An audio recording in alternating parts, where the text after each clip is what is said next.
Hello, everybody. Good morning. For those of you here in the United States on the East Coast or West Coast, it's even an earlier morning. For those of you in Israel, good evening. Thank you, everyone, for joining today's session on Kosherwine.com. We have some lovely people from the Yatir Winery with us today, and they're going to talk about all the things that make Yatir Winery so fantastic, if we can cover all that in an hour. I'm going to kick it off to Josh. Josh is the guy who coordinated this, the man behind this project from the IWPA, the Israeli Wine Producers Association.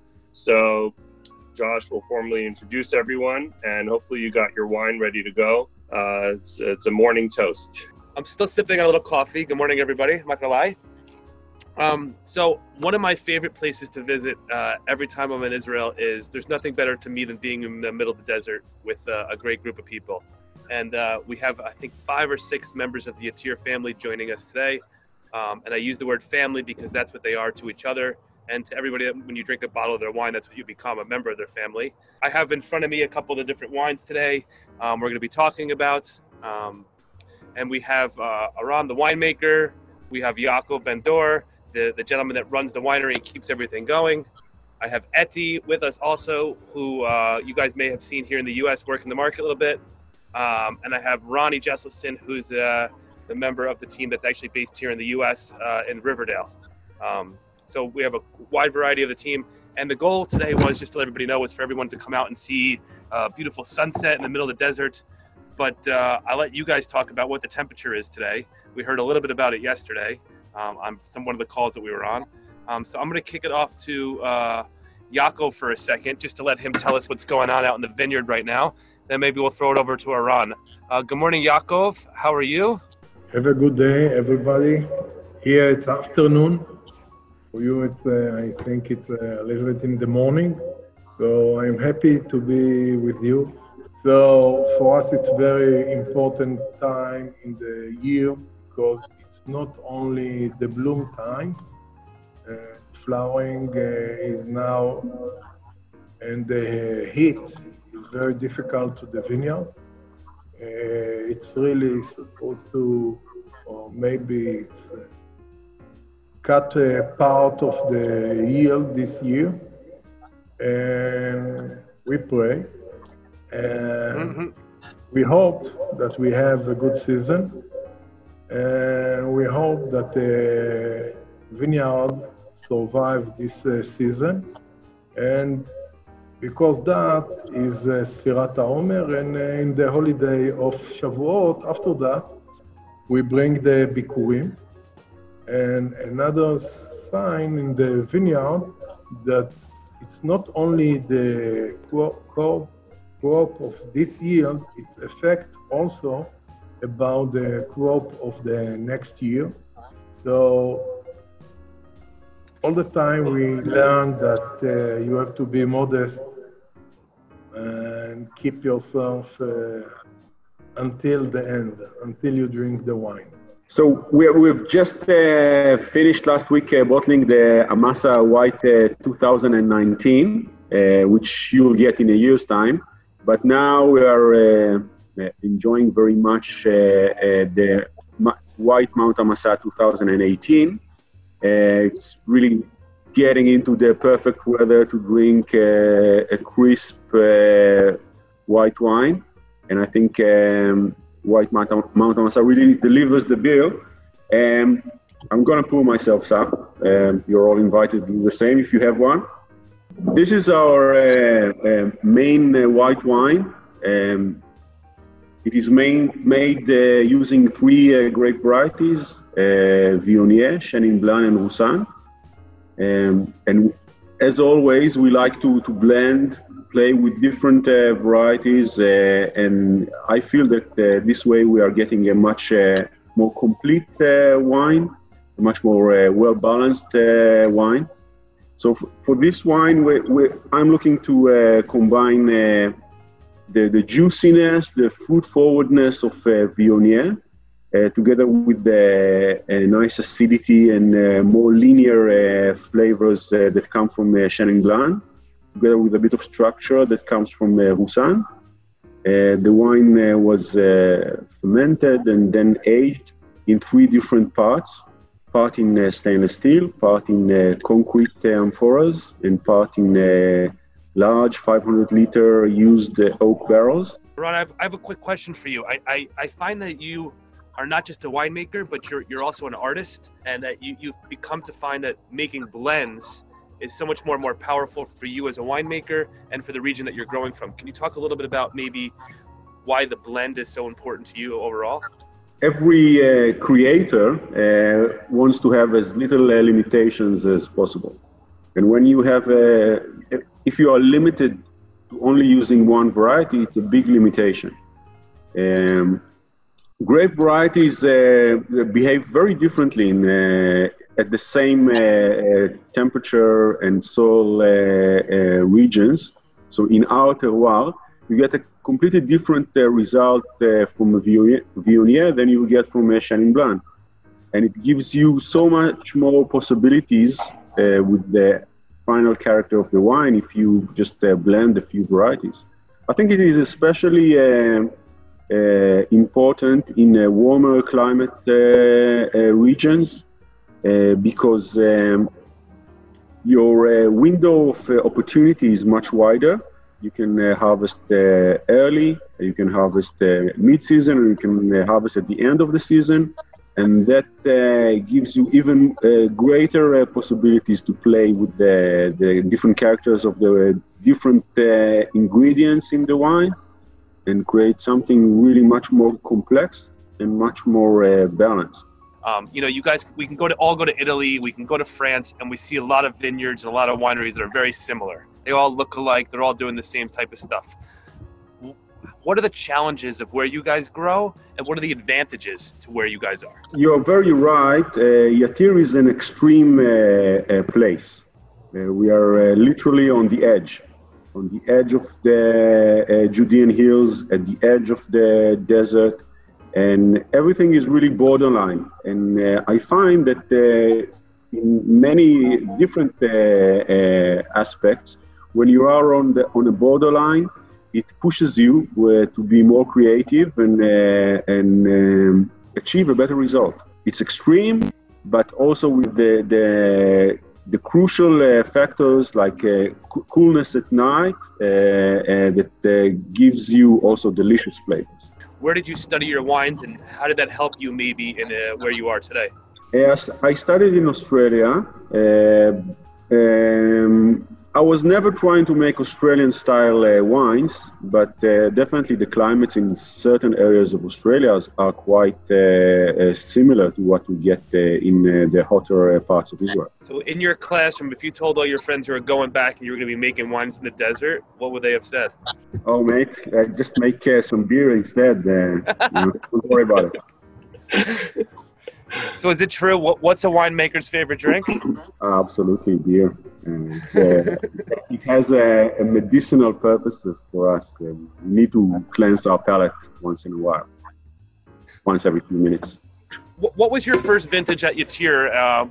There, you personally and the winery itself, maybe give a little bit of information about just the winery overall. As someone said in the beginning, it's one big family or one small family. The Yatir idea was started probably in the late 80s or early 90s, where the local farmers who were farming fruit trees before wanted to go into growing grapevines.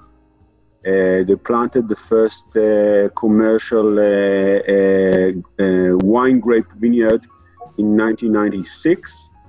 And then in the year 2000, they convinced Carmel Winery to go on a joint venture and establish the winery here near the vineyards. And I was here from the first vintage, 2000, which was not a commercial vintage. It was an experimental vintage. Our first commercial vintage was 2001. And I've been here since, 20 years almost. It's a small operation. I'll say we have 5 grape growers working with us all those years. And here at the winery, I'm the only winemaker. I have a small team of 5 workers who are working with me. Aram, what's the next wine we're going to be tasting that you have in front of us? That we have the next. We're going to jump to one of the reds, I believe, right? I think it's logical to meet the brother of white Mount Amasa, red Mount Amasa. So what I'm going to be drinking is the red Mount Amasa vintage 2016. It's a long process. I have to drink a lot of wines and a lot of beer, and at the end, it hits me just joking. And I'm not looking for a consistent flavor from one year to another, but I am looking for a consistent style. So for let's say red Mount Amasa, which is our most important wine, we're looking for something fruit forward, ready to drink more or less when we release it, but that can age for 5 to 10 years. Something that you will be happy to open at home over the weekend, or open at a restaurant on a casual restaurant outing. We wanted to be fruit forward, but what is probably typical for Yatir is or maybe this is the Yatir character, where you get both the ripe fruit that you normally get on a warm climate, but you get that background of herbiness, Mediterranean herbs, a bit of earthiness and smokiness that for me balances beautifully the ripe fruit. So what I'm looking for at Mount Amasa is that balance between the juicy fruitiness and a bit of herbiness and a bit of astringency coming at the end, nice acidity. This wine is definitely not about oak, and actually all of Yatir wines are not about oak. We use oak as one of the, or small barrels as one of the vessels that we use in the process, but it's just a small portion, and it's just a small spice in the background. Ronnie, he's a big fan of doing a lot of the events that he does across the U.S. He does a lot of bringing out some old vintage wines and doing some stuff like that. Ronnie, I found it in my cellar today. We were talking about, I have a 2007 Magnum Yatir Forest. Wow. Can you just tell me a little bit about how you've been doing some events and tasting some of the older vintages in Yatir? Because Ron keeps talking about old vintage. What have you seen in the wines as they age? Well, first of all, I have with me right here another unique one, which is the 2008. Also unique to notice the Shemitah year. So we know that was from Israel. The 07 was historically one of the best years that Israel has had. Yatir wines age phenomenally.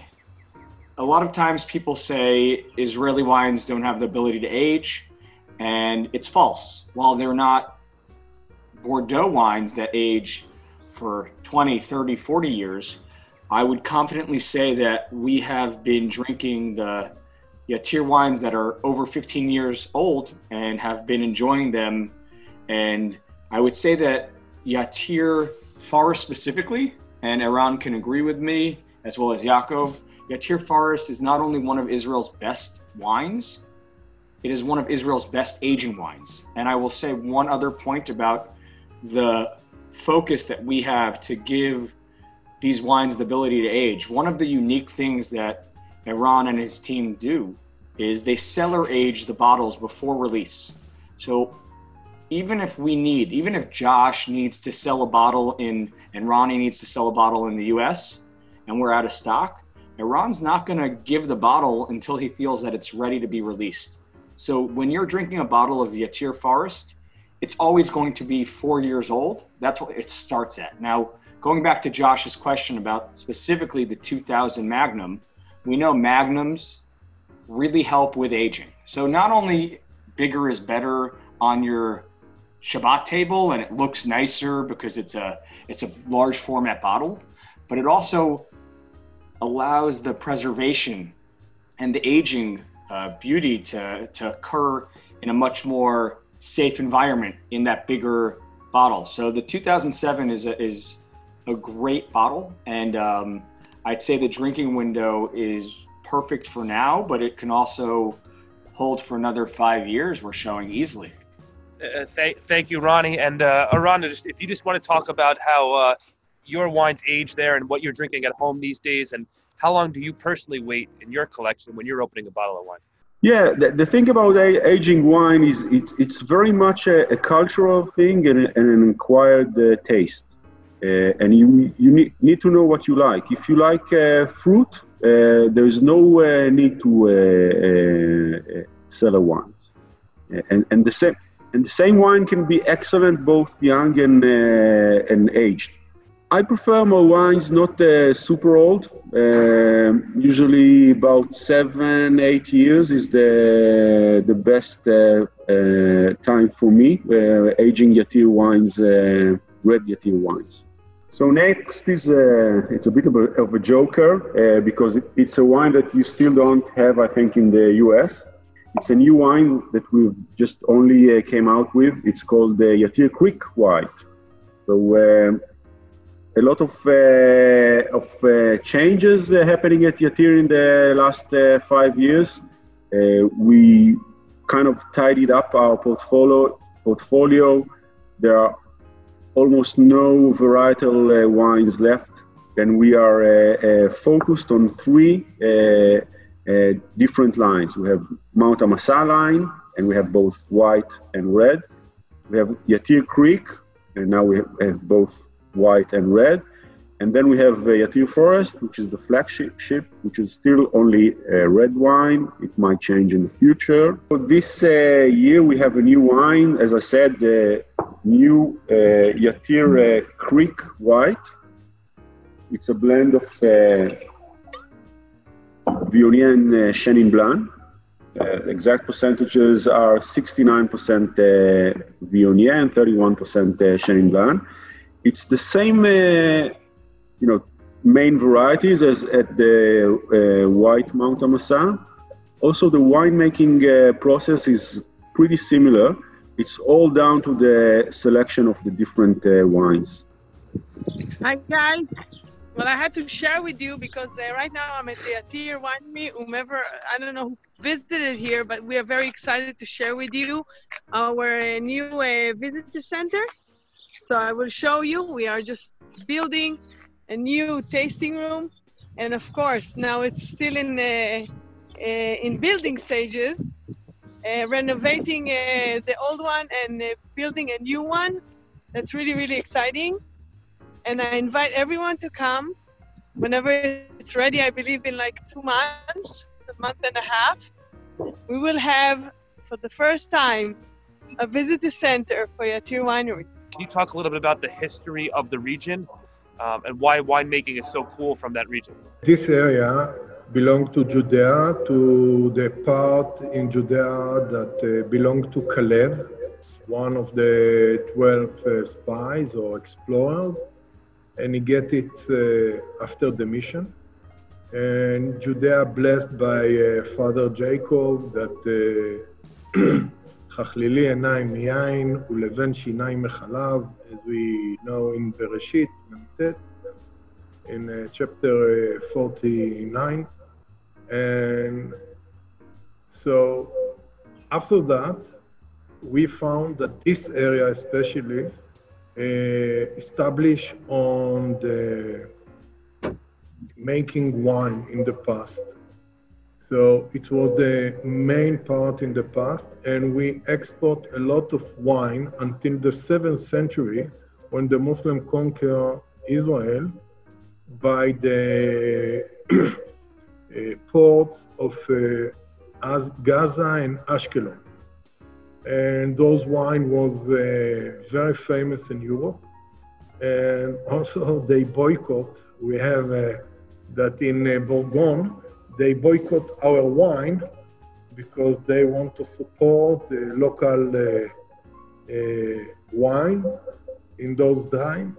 And we have in the forest between the vineyards, we have like 180 old press wine.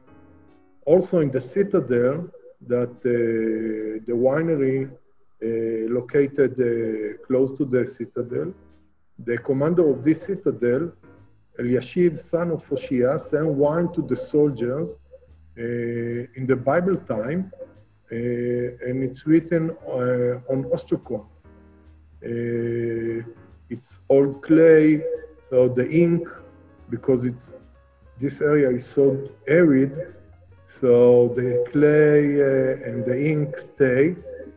And we found it in the 50s when they dig here in the citadel.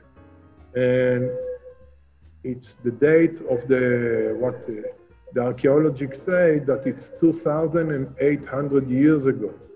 So we came back here, the first vineyard that we planted here. I have I don't know how to say, the lucky to be part of the group that planted the first vineyard in 1980.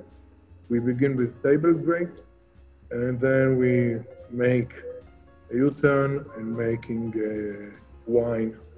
And we think that we continue, but our state of mind is not, we know the past, we know our roots, but our target is the future.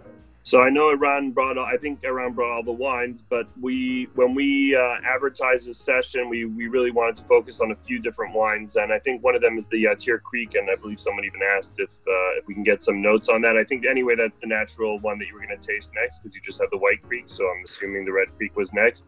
So next up is Red Yatir Creek, vintage 2016, and the story about Red Yatir Creek is the story of taking our best Syrah grapes that we get in each vintage and trying to make a wine that will showcase Syrah from Yatir. And we are not calling it Syrah because, again, I'm trying not to be limited by the variety. So it's a great opportunity for me to add some other varieties, to blend them together with Syrah, and surprisingly, using less than 100% Syrah, adding some other varieties, you can get a wine that sometimes is more Syrah than 100% Syrah. I'm using currently a little bit of Malbec and a little bit of Tanat. I'm getting some juicy fruit from the Malbec, some nice natural acidity from the Tanat, and some backbone. Syrah has a really thin skin for the grapes, and Tanat is the opposite. It's got thick skins, a lot of substance. So a little bit of Tanat can make the wine more complete. Do you have a temperature? They're both, you say fruity. Should one be served a little bit cooler than the other? Can you talk about that for a second? Usually people recommend serving red wines at 17 degrees Celsius. I would recommend a little bit lower at 15 degrees Celsius. And especially in Israel, and especially in summer, when the room is usually at about 22 to 25 degrees. So as you pour the wine into the glasses, it immediately warms up. So 15 degrees for all of our red wines would be a good idea. Is Petit Verdot the last 100% varietal wine you're still producing? Yeah, that's the last of the Mohicans. The reason that we are still doing a varietal Petit Verdot is because Petit Verdot is so special for us. We were one of the first wineries in Israel to champion Petit Verdot. We believed in it when it was still quite obscure. And for many years, we were the only winery making a varietal Petit Verdot in Israel. So transitioning into the Petit Verdot that you're going to pour into your glass now also, when a lot of people drink it, they feel it. They feel the wine a lot also. What are they feeling when they're drinking it? What are they feeling? I think that first of all, the aroma is quite unique. You get violets, you got this rose petal and tar character, like bitumen, which is quite unique. It's fruity and not fruity at the same time. It usually is not green at all. People sometimes have this prejudice that Petit Verdot can be green and mean. It's not. And then on the palate, it's purple doesn't have a flavor, but in our, I think in many people's imagination, if you think of the taste of purple, for me this is the taste of Petit Verdot. Your flagship wine. I have in front of me the 2016 Yatir Forest. Can you tell us a little bit about that and just a little bit about the forest overall? Yatir Forest is, as a rule of thumb, it's the best 10% that we make each vintage. It is usually made up of about 60% Cabernet Sauvignon and 40% Petit Verdot. Quite often there are other minor varieties blending in. We're looking for, in general terms, a Bordeaux blend, but we fully realize that we're not in Bordeaux and we're trying to do our own thing. So the proportion of Petit Verdot is much higher than you will get in Bordeaux, and the winemaking is different. There's not a lot of oak here.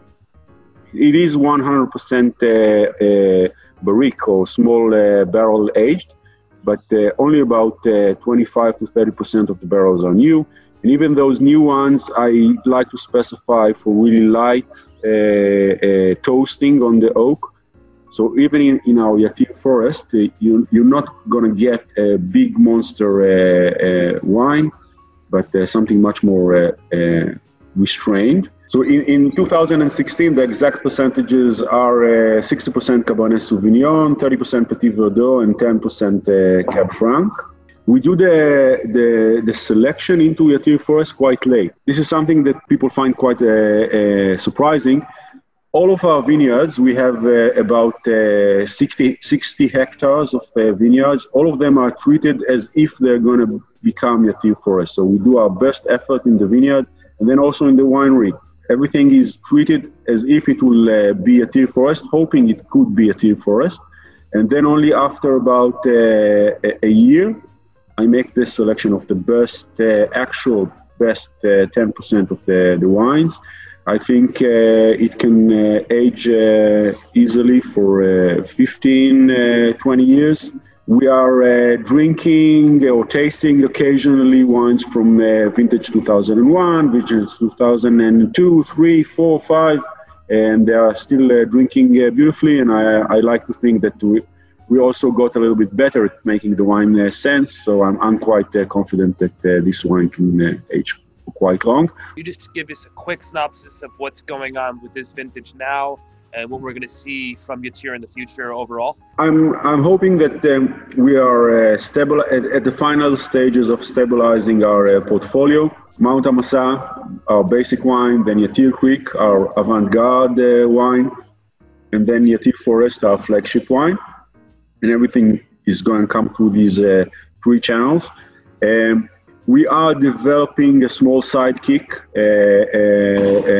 focusing on Mediterranean type of blends. I'm personally really am interested in this direction. So those of you who are going to come to Israel are going to be able to taste those iterations from Yatir as well.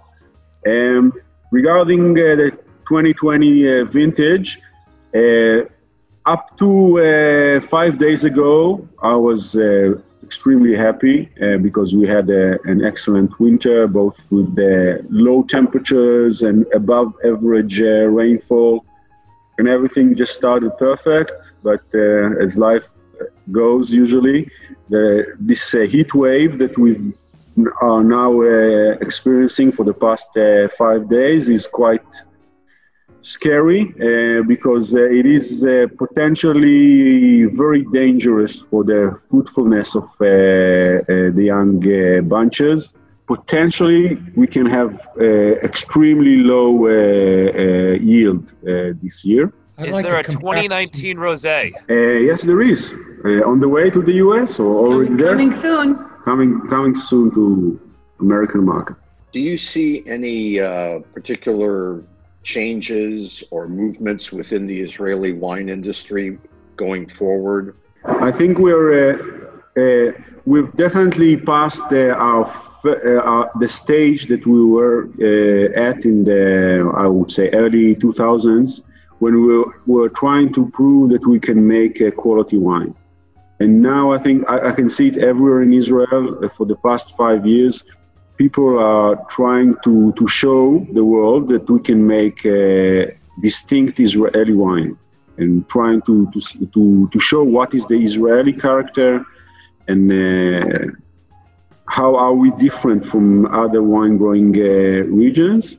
And also together with that, the quest for finesse, for elegance. People are all over the world, in Israel as well, are not looking for big, bold wines anymore, but something much more balanced.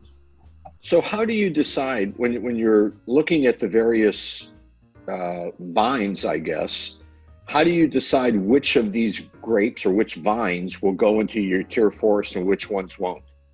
I actually can't tell.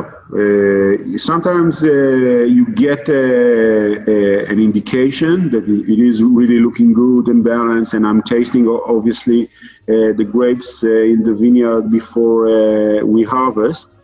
But the great thing about the Yatir setup is that I don't have to decide at this stage. So I'm trying to keep an open mind and take everything and give it the best conditions to be able to evolve into a Yatir forest wine. But we actually don't have to make that decision in the vineyard stage, and not even at the early winery stage. We can make a wine out of it, put it into barrels or oak vats or concrete vats and let it age for a few months, up to a year, and then only then decide at the end.